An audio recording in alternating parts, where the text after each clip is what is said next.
최근에 저는 송도해수욕장 가까이에 있는 한 고등학교에 10분 메시지를 전하기 위해서 다녀왔습니다.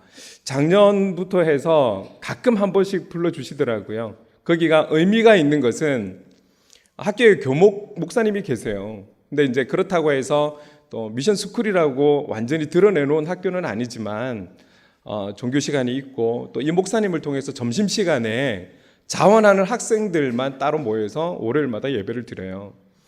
작년에 2번, 올해는 3번째 다녀왔더랬습니다. 처음에는 10분이니까 가서 복음 전하고 와야지 간단한 마음이었는데 2번째, 3번째 가면 갈수록 이 10분이 너무너무 긴 시간이었고 제가 이들에게 말씀을 전한다는 것, 특별히 이해를 하고 공감대를 나눌 수 있는 게 없어요.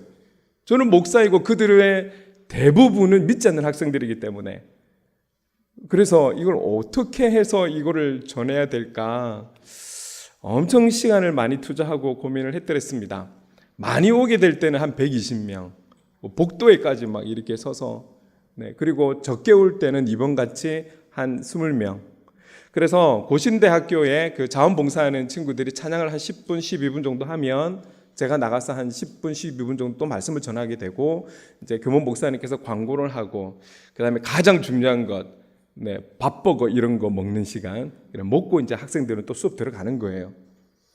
그런데 이제 최근에 다녀온 그 시점에는 이들에게 더 이상 또 새로운 게 없는데 뭘 전할 수 있을까? 근데 제 마음에 이 시간을 준비를 하면서 참 이 학생들 어떻게 보면 뭐 인문계면 인문계, 실업계면 실업계 이렇게 나눠져 있잖아요. 이게 특수학교가 되다 보니까 그리고 옛날에 그 학교가 어떤 학교라는 걸 제가 잘 알고 있었던 터인지라 이들을 정말 좀 위로하고 싶다.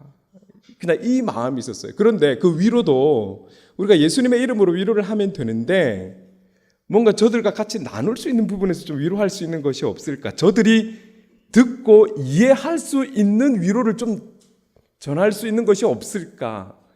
엄청 고민을 했었습니다. 그래서 뭐 동영상도 좀 쳐다보고 이것저것 그런데요, 제가 최근에 은혜 받고 있는 노래가 있어요. 제가 노래라고 이야기하는 이유가 있습니다. 이것을 제가 은혜 받고 있는 노래를 알려주면 참 좋겠다 이런 마음이 들어서 가사를 불러줬어요. 우리 7여전도에서는 딱 가사가 나오면 알 수 있지 않을까 싶어요. 숨을 크게 쉬어봐요. 당신의 가슴 양쪽이 저리게 조금은 아파올 때까지 숨을 더 뱉어봐요. 당신의 안에 남은 게 없다고 느껴질 때까지 숨이 벅차 올라도 괜찮아요. 아무도 그댈 탓하지 않아. 가끔은 실수해도 돼. 누구든 그랬으니까. 괜찮다는 말뿐인 위로지만 누군가의 한숨, 그 무거운 숨을 내가 어떻게 헤아릴 수가 있을까요? 당신의 한숨, 그 깊이를 이해할 수는 없겠지만 괜찮아요. 내가 안아줄게요. 후렴에 가서는 더 강력하게 메시지가 던져집니다. 남들 눈엔 힘 빠지는 한숨으로 보일진 몰라도 나는 알고 있죠. 작은 한숨 내뱉기도 어려운 하루를 보냈다는 걸. 이제 다른 생각은 마요. 깊이 숨을 쉬어봐요. 그대로 내뱉어요. 누군가의 한숨, 그 무거운 숨을 내가 어떻게 헤아릴 수가 있을까요? 당신의 한숨, 그 깊이를 이해할 순 없겠지만 괜찮아요. 내가 안아줄게요. 그 뒤에 제일 마지막에 던지는 메시지가 뭔지 아세요?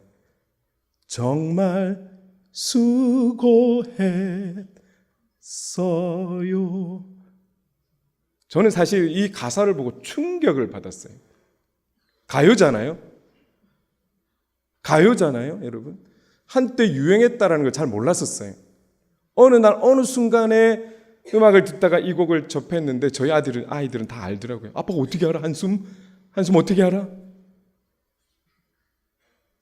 제가 이렇게 불렀었어요, 아이들 앞에. 우리 아빠가. 제가 이 가사를 불러주고 이 대목을 불렀을 때 다른 때는 메시지를 전해도 다 못 알아듣던 아이들이 이걸 부르니까 잘 부르고 못 부르고 이게 중요한 게 아니라 일단 이게 나왔다는 것 자체가 전혀 그 아이들에게 있어서는 생각지도 못했던 누군가의 한숨.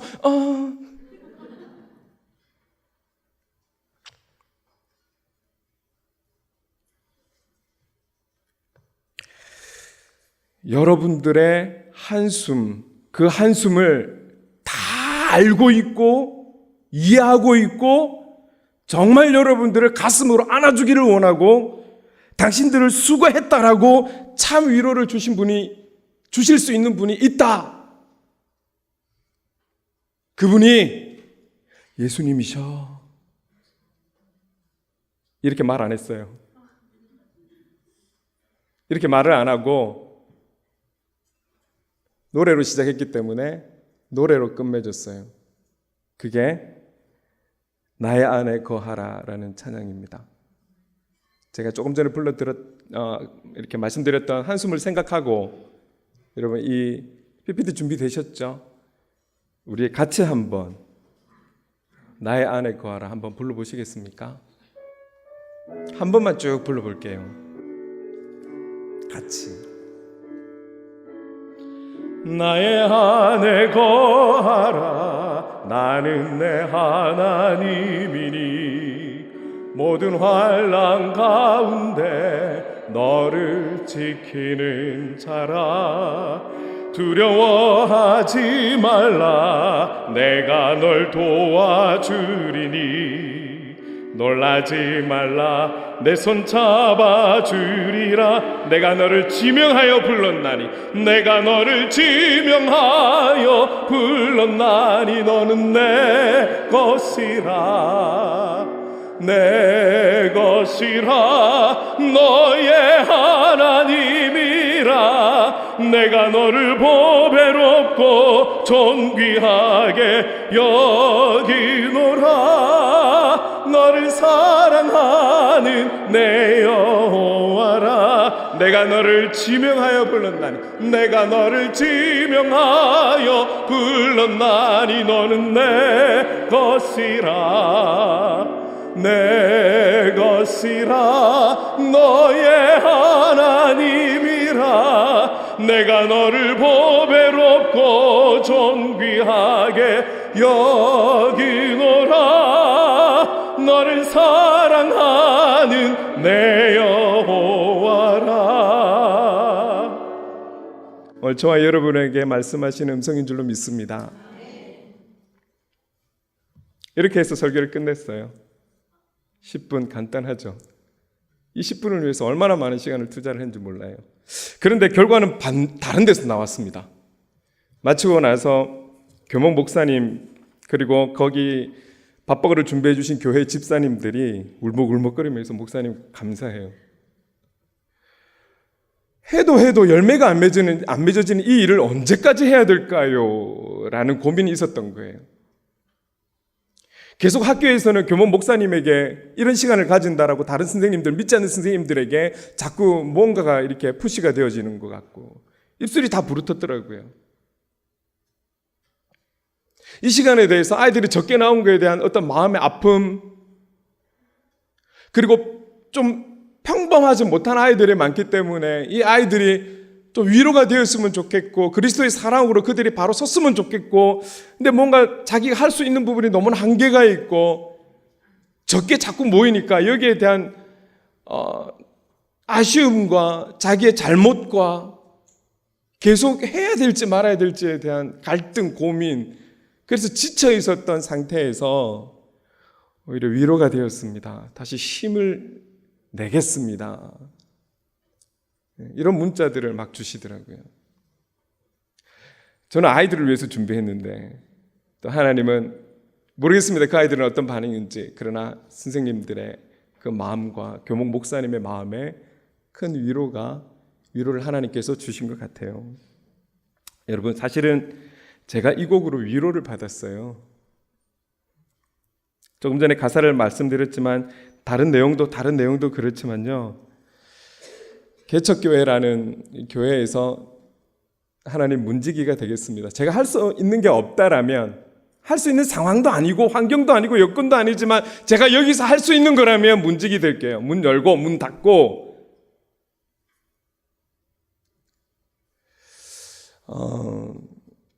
그런데 말이죠. 그게 참 외롭더라고요. 쉽지가 않은 부분이더라고요. 하루 이틀은 괜찮은데 제가 올해 딱 4년째거든요. 근데 제가 이 가사를 보는 순간에 남들 눈엔 힘 빠지는 한숨으로 보일 줄 몰라도 여러분 한숨 얼마나 많이 쉬었는지 몰라요. 4년 동안. 나오는 게 한숨밖에 없으니까요. 그런데요, 이 가사가 숨을 크게 쉬어봐요. 당신의 가슴 양쪽이 저릴 정도로 꽉 채워서, 저 정말 따라 했거든요. 꽉 채워서 조금은 아파올 때까지 숨을 뱉어봐요. 푹 남는 게 없다고 느껴질 때까지 쭉 시원하더라고요. 남들 눈에 힘 빠지는 한숨으로 보일 줄 몰라도 나는 알고 있어요. 작은 한숨 내뱉기도 어려운 그 하루를 보냈다는 걸 제가 그랬거든요. 하루하루가 너무 재미없고, 그럼 또 이렇게 말씀하시겠죠. 목사님이 돼가지고 말씀 보고 성경 기도하고 안 되더라고요. 제가 부족해서이겠죠. 안 되더라고요. 그것도 하루 이틀이죠. 여러분, 시간 마음껏 있다고 해서 기도가 되어지고 절대 그렇지 않더라고요. 한숨 푹푹 내쉬면서 9시, 10시 되면 문 닫고. 그런데요, 주님이 저한테 말씀하시는 것 같았어요. 다른 사람은 모르겠는데 정 목사 힘든 하루 보냈지? 너의 그 한숨 나 이해해. 다른 사람은 어떻게 평가하더라도 나는 알아. 너의 그 한숨을.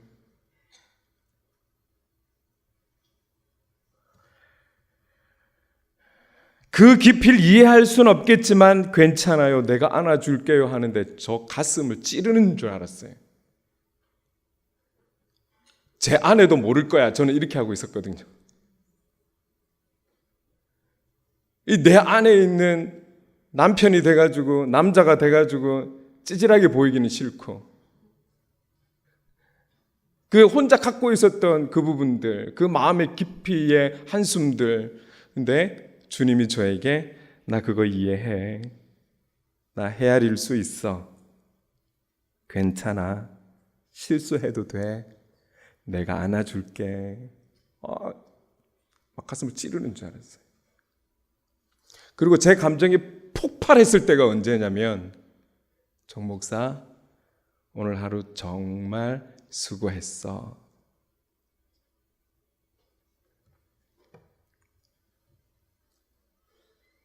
아무도 위로해 주지 않았거든요. 어느 누구도 그런 말을 저한테 해준 적이 없거든요.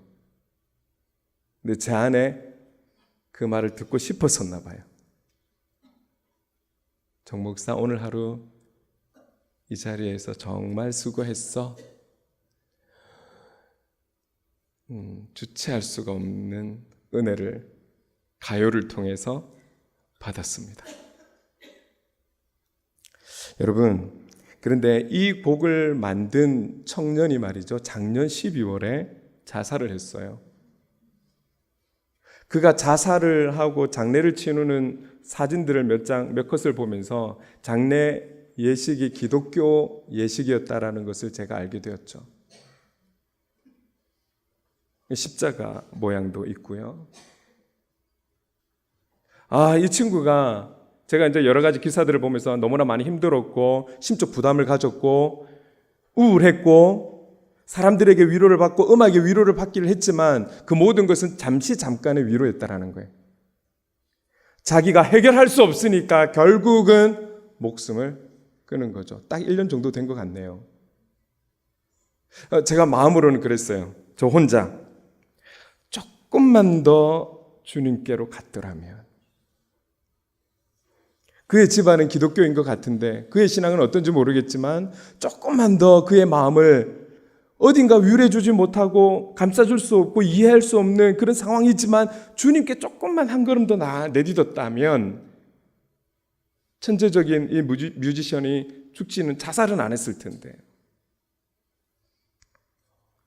여러분, 최근에 나타나는 이해할 수 없는 많은 사건 사고들 보면서 모든 사건 사고에는 가해자가 있고 피해자가 있지 않습니까? 피해자는 모두가 피해자이기 때문에 위로해요. 좋은 이야기예요. 가해자에 대해서는 분명한 법적 조치와 그에 응하는 분명한 어떤 무언가가 주어지기를 바라죠. 너무나 많은 사건 사고가 일어나니까 한편으로는 이 가해자는 나면서부터 가해자로 정해진 걸까?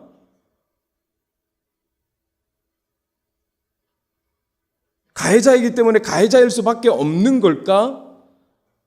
고민을 해봤어요.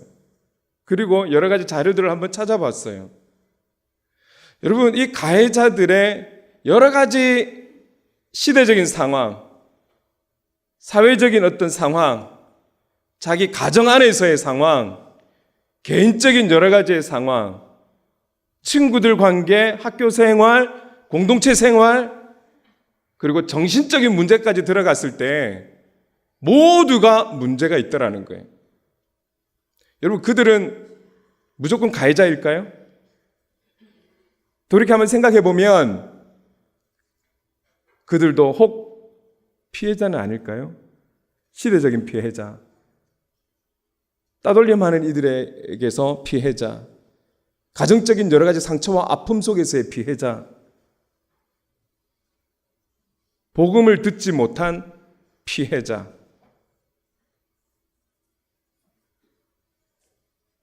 신앙적인 부분을 이야기했을 때 복음을 접하지 못한 피해자라고 한다면 복음을 전하지 않은 우리가 가해자가 되는 거겠죠.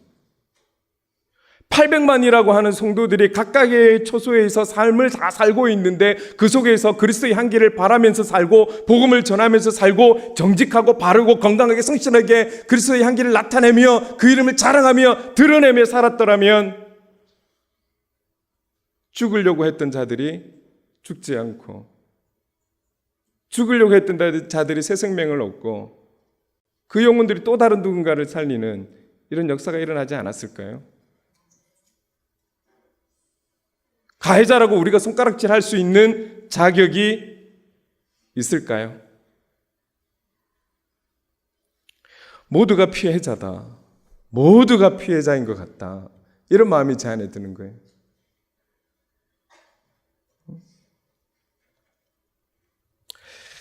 칠요전도의 여러분 가정에서, 교회에서, 세상에서 여러분이 만나는 그 모든 분들에게 위로자가 되어 주십시오. 위로자가 되어 주십시오.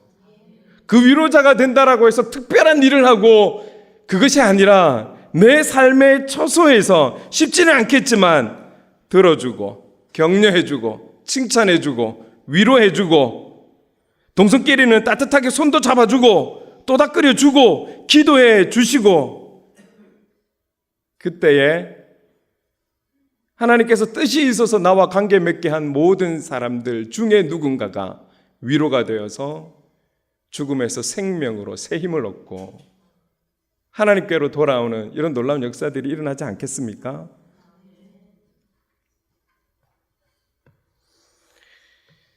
(800만) 성도가 그리고 수많은 교회가 세상 속에서 빛과 소금의 역할을 감당하며 미랄이 되겠다라고 죽어져야 하는데 죽지 않고 살려고 발버둥 치니 교회로서의 본질을 잃어가는 것 아닐까요?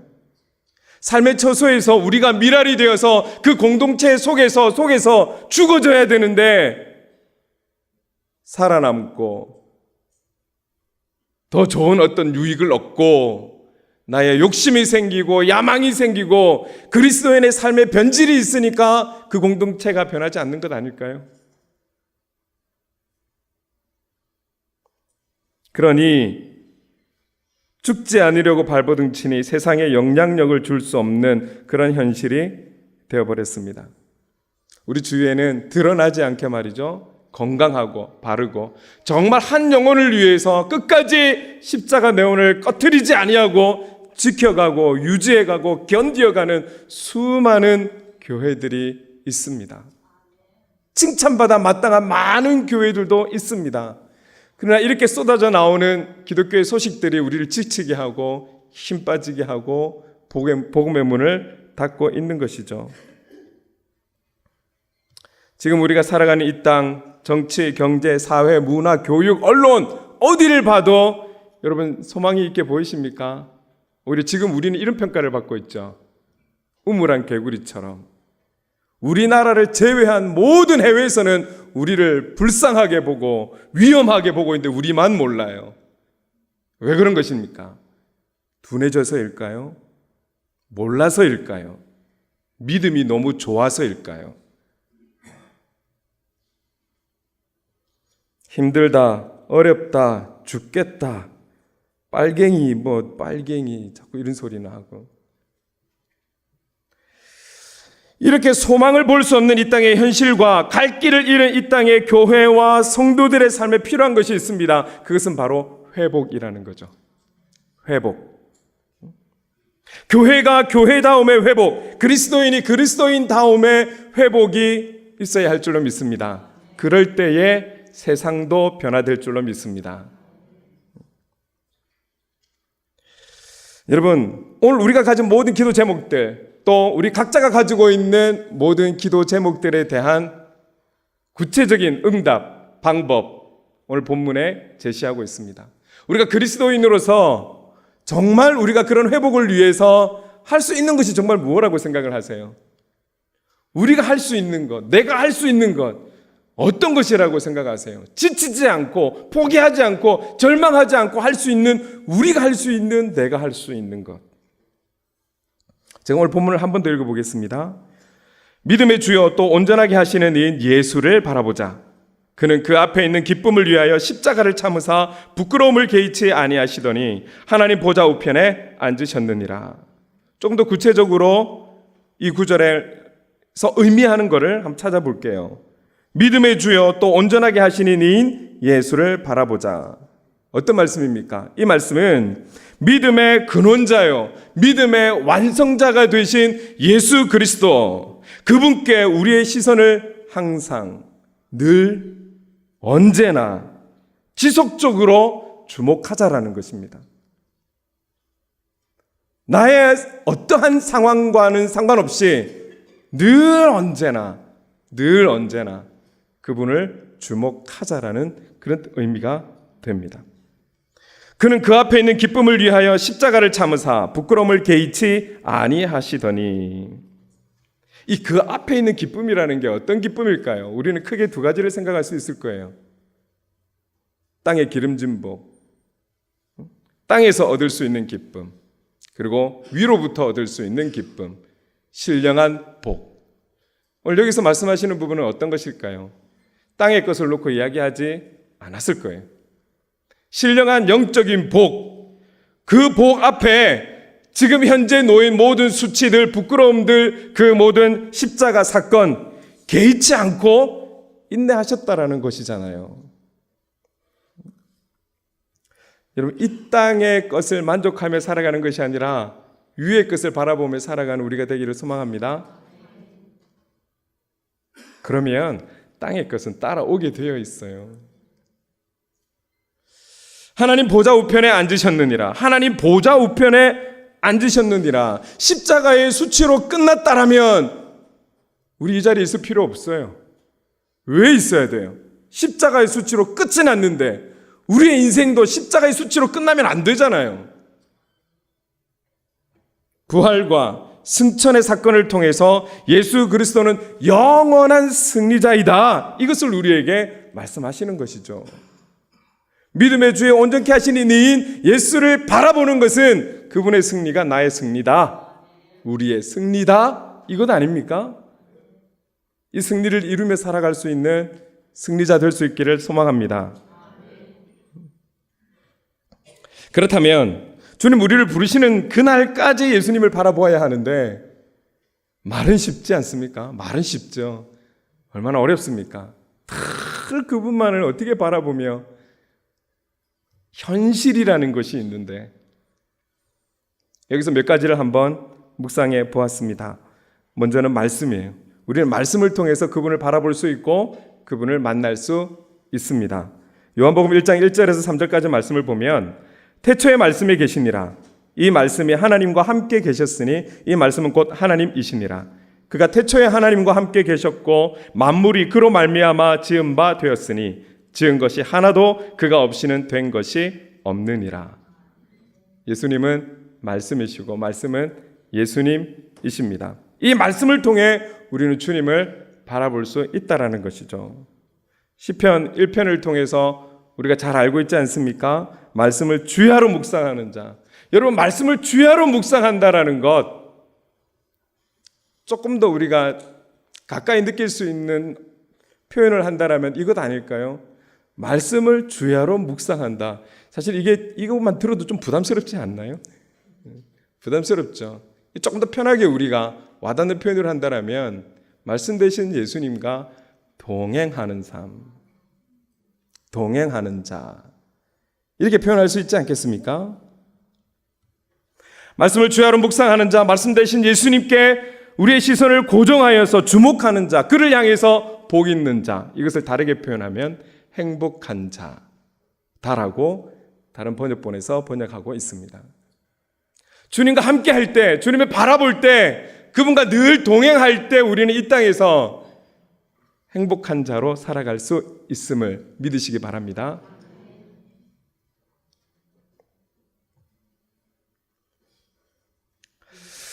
두 번째는 기도입니다. 데살로니가전서 5장 17절 쉬지 말고 기도하라. 우리 기도를 통해서 주님을 만날 수 있고 주님을 바라볼 수 있습니다. 여러분 기도는 대화인 거예요. 대화. 쉬지 말고 기도하라는 것조차도 사실은 부담스러워요. 어떻게 기도해? 쉬지 않고 어떻게 기도하냐고요. 그러나 이것을 우리 입장이 아닌 그분의 입장에서 바라볼 때는 쉬지 않고 기도하자라고 기도하라라고 하는 것은 그만큼 내가 너와 함께하고 싶어. 너와 대화하고 싶어. 너와 있고 싶어. 너와 동행하고 싶어. 이 뜻 아니겠습니까? 우리가 뭐라고? 내가 뭐라고? 전능하신 하나님, 전지하신 하나님, 그 능력의 하나님께서 나와 항상 함께하고 싶어 하시는 거예요. 우리를 이만큼 사랑하신다라는 거죠. 가족이라도 말이죠. 가족이라도 대화가 없으면 정말 문제가 있는 거죠. 그 가족 자체를 좀 잘 돌아봐야 되는 거예요. 상당히 어색해지는 것입니다. 이 대화가 너무나 중요한 거예요. 카페 가면 우리가 기본적으로 상식적인 의미에서 카페를 간다라는 것은 누군가를 만나서 그와 좋은 분위기에서 약간의 먹거리와 함께 좋은 대화를 나누기 위해 가는 거잖아요. 요즘 카페는 어떻습니까? 카페에 같이 가서 앉자마자 스마트폰을 통해 다른 지역에 있는 사람과 대화를 하고 있는 거예요. 이런 시대를 우리가 살아가고 있어요. 카페를 왜 가는지. 제 사촌 동생이 그렇게 이야기를 합니다. 요즘 부부싸움은 카톡으로 부부싸움 한다고 그러더라고요. 일단은 보기 싫으니까 딴방으로 간다는 거죠. 딴방을 가고 할 말은 하고 싶으니까 카톡으로 막 그냥 하고 싶은 말 다 써서 보내는.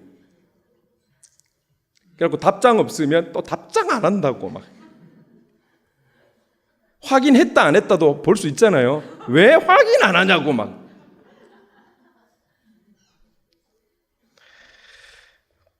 대화를 해야 돼요. 한번 이렇게 생각을 해봤어요. 정말 우리 예수님 지금 이 땅에 계신다라면 진짜 머리 둘 것 없으시고 주무실 시간도 없겠다. 800만이라고 하는 성도들이 모든 자기들의 기도 제목, 문제들, 상담, 예수님 핸드폰 갖고 있으면 계속 24시간 까똑 누구한테는 답해주고 누구한테 답 안 해주고 그럴 수도 없고.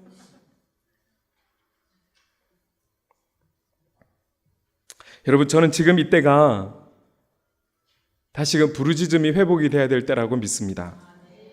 오랜 시간 동안 애굽 사람들 밑에서 노예로 살았던 이스라엘 백성들, 그 백성들이 수백 년이 지나면서 포기하지 않았던 것은, 성경에 기록하고 있는 것은 부르짖었다라는 거예요. 그리고 하나님은 그 부르짖음을 나는 기억하고 있다라는 것이죠. 부르짖음이라는 것은 기도에도 여러 가지 종류가 있겠지만 간절함을 표현하는 줄로 믿습니다. 그 간절함의 표현들, 그 간절한 마음을 내가 알고 있어, 들었어, 기억하고 있다. 지금은 깨어서 부르짖어야 하는 것이죠. 여기서 깨어서라는 단어를 우리가 더 편한 단어로 친다라면 정신 차리고 기도하되 부르짖어 기도해야 될 때가 지금 이때라는 거예요. 7여전도의 여러분, 기도의 용사가 될 수 있기를 원합니다. 고요히, 뜨겁게, 깊게 또는 부르짖으며 간절하게 기도해서 주님과의 관계가 더욱 깊어지고 주님만을 바라보는 여러분, 우리 모두가 될 수 있기를 소망합니다. 세 번째는 찬양입니다. 찬양을 통해서 우리는 그분을 만날 수 있고 그분을 바라볼 수 있어요.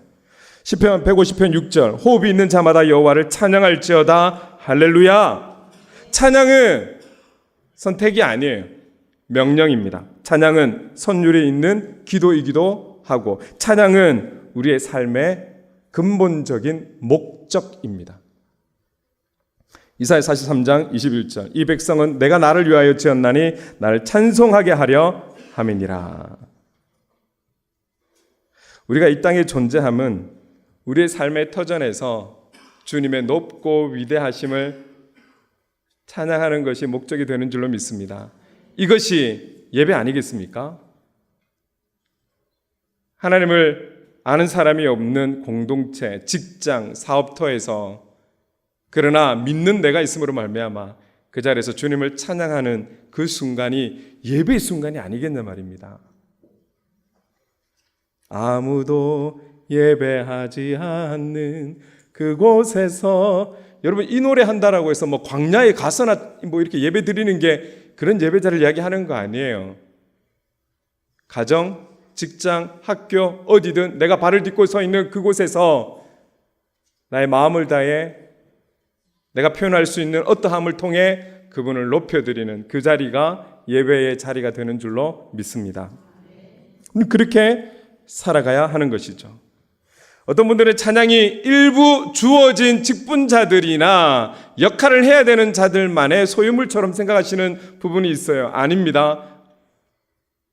호흡 있는 모두가 하나님을 찬양해야 되는 책임이 있고 의무가 있음을 기억할 수 있기를 바랍니다. 여러분, 교회가 성장할수록 뭐 양육 프로그램 이것만 보이시죠? 아니에요. 교회가 성장할수록 더 집중하는 건 예배입니다. 이거를 잘 보셔야 돼요. 너무 쉬운 쪽에서 진리를 찾지 못하는 경우도 많은데, 교회가 큰 교회일수록, 성장하는 교회일수록 다른 이렇게 살이 붙는 부분, 이런 부분들에만 사람들이 관심이 있지만 그렇게 성장하는 데는 그만큼 뼈대가 준비되어 있기 때문이에요. 그게 바로 예배라는 거죠. 그래서 앞서가는 교회들의 특징은 갈수록 찬양에 대한 전문성을 두고 있다라는 거예요. 여기에는 제가 관심이 많아서 많은 교회들을 제가 찾아본 것이죠. 찬양을 통해서 우리 주님을 만납니다. 찬양을 통해서 주님의 기쁨이 됩니다. 찬양을 통해서 주님을 바라볼 수 있다라는 거예요. 여러분, 우리가 하나님 앞에 드리는 어떠함이 있을 때에 무엇을 통해 하나님께서 기뻐하실까요? 우리가 준비한 그것이 어떤 것이라 할지라도 하나님께서는 기뻐 받으실 줄로 믿습니다. 그런데 말이죠, 시편 69편 30절 31절에 이렇게 말씀합니다. 내가 노래로 하나님의 이름을 찬송하며 감사함으로 하나님을 위대하시다 하리니 이것이 소 곧 뿔과 굽이 있는 황소를 드림보다 여호와를 더욱 기쁘시게 함이 될 것이라. 할렐루야. 그 어떤 것보다도 저와 여러분이 하나님 앞에 드리는 전심으로 드리는 찬양, 찬송, 그 어떤 것보다도 하나님 더 크게 기쁘게 받으신다라는 거예요. 제 말이 아니라 성경의 말씀입니다. 늘 찬송으로 주님 앞에 기쁨이 되어 나가는 양정교회 될 수 있기를 간절히 소망합니다. 7여전도의 여러분, 주님의 이름을 높여 찬양하는 도구가 될 수 있기를 소망합니다. 그것은 교회 안에서의 어떠한만이 아니라 삶 속에서 주님의 이름을 높여 찬양하는 도구가 되어야 할 것입니다. 오늘 저와 여러분의 이 찬양하는 입, 주님의 크신 이름을 고백하고 선포하고 찬양하는 이 소리가 되기를 간절히 소망합니다. 그럴 때에 이 찬양을 통해서 우리 주님을 만나고 주님을 볼 수 있다라는 거예요. 한 가지만 더 말씀드릴게요. 교제를 통해서 우리는 주님을 만날 수 있고 볼 수 있는 것입니다. 사도행전에 성령의 임재를 경험한 성도님들의 삶이 완전히 바뀌었잖아요. 여기에 대표되는 구절이 사도행전 2장 42절. 그들이 사도의 가르침을 받아 서로 교제하고 떡을 떼며 오로지 기도하기를 힘쓰니라. 그리고 2장 46절에 날마다 마음을 같이하여 성전에 모이기를 힘쓰고 집에서 떡을 떼며 기쁨과 순전한 마음으로 음식을 먹고. 여기에 나와 있는 교제라는 이 단어가 지금 우리로는 이렇게 많이 쓰고 있죠. 소그룹, 목장, 구역, 셀, 기타 등등. 삶의 기쁨과 감사와 아픔과 상처에 대한 나눔들, 그에 따른 기도와 응답을 이 소그룹을 통해서, 이 교제를 통해서 체험할 수 있다는 거예요. 성령 안에서 회복과 치유로 나타나는 그런 역사들, 믿음의 실제들, 주님을 만나는 은혜의 현장이 그 교제의 자리가 될 수 있다라는 거예요. 될 수 있다가 아니고 경험하는 경험의 장이 되는 것입니다. 여기서 한 가지 우리가 조심해야 되는 것은 성령 안에서라는 거예요. 성령 하나님의 인도하심이 없다라면 믿지 않는 세상 사람들의 모임과 다를 바가 없겠지요. 교회 안에서의 나누는 모든 교제들, 소그룹을 통해서 나누는 모든 교제들, 성령 안에서 이루어질 때 여기에 참다운 회복과 치유와 성령의 역사가 있습니다. 서로를 위해서 기도하며 서로를 바라보면서 주님을 바라볼 수 있습니다. 내가 경험하지 못하는 또 다른 주님의 모습을 그 나눔을 통해서, 그 시간들을 통해서 경험할 수 있다는 것이죠. 교제가 아주 중요한 부분입니다. 주 안에서 참된 교제를 이루어가는 7여전도회 그리고 양정교회 될 수 있기를 간절히 소망합니다. 말씀드린 이 네 가지, 말씀, 기도, 찬양, 교제, 이 부분들을 통해서 오직 예수님을 만나시고 오직 예수님만 바라볼 수 있기를 원합니다. 예수님을 통해서 승리하는 저와 여러분의 삶이 되기를 간절히 원합니다. 말씀드린 이 네 가지는 예배의 가장 중요한 요소가 되기도 합니다. 이렇게 살아가는 자를 통해서 예배자, 삶의 예배자라고 말할 수도 있는 것이죠. 7여전도회 여러분, 헌신을 다짐하는 여러분과 양정교회의 모든 성도님들, 주님을 바라보시되 끝까지 바라볼 수 있기를 원합니다. 우리의 생명이 다하고 주님이 오시는 그날까지 어떤 것과도 타협하지 않고 어떤 상황과 환경과 여건 속에서도 타협하지 않고 오직 예수님만 바라보는 주바라기가 되시기를 바랍니다. 하나님은 그렇게 헌신하는 한 영혼, 그렇게 살아가겠다라고 헌신하는 한 기관, 그렇게 작정하는 한 교회를 통해서 시대의 역사를 이루어 가실 줄로 믿습니다. 끝까지 예수를 바라볼 때 승리하게 된다는 사실을 잊지 마시고 끝까지 예수님을 바라보는 저와 여러분, 그래서 여러분들 한 분 한 분이 삶의 처소에서 영적인 센터가 되시고 우리 양정교회가 이 지역에, 부산의 영적인 센터가 되어서 하나님의 기쁨이 되는 저와 여러분, 그리고 우리 7여전도의 교회 될 수 있기를 간절히 소망합니다. 기도하겠습니다. 사랑과 은혜가 많으신 하나님, 오늘 헌신예배로 나가는 7여전도의 모두가, 그리고 함께하는 모든 성도님들이 우리 예수님만 바라보며 살아가기를 결단합니다. 말씀과 찬양과 기도와 교제를 통해 지금만이 아니라 끝까지 이 어렵고 힘든 세대 가운데 믿음의 주여 온전케 하시는 예수님만 바라보며 삶의 현장에서 살아갈 때에 주님의 뜻을 이루고 주님의 기쁨이 되어 영적 승리를 이루며 살아가는 우리 모두가 되게 하여 주시옵소서. 예수님의 이름으로 기도드립니다. 아멘.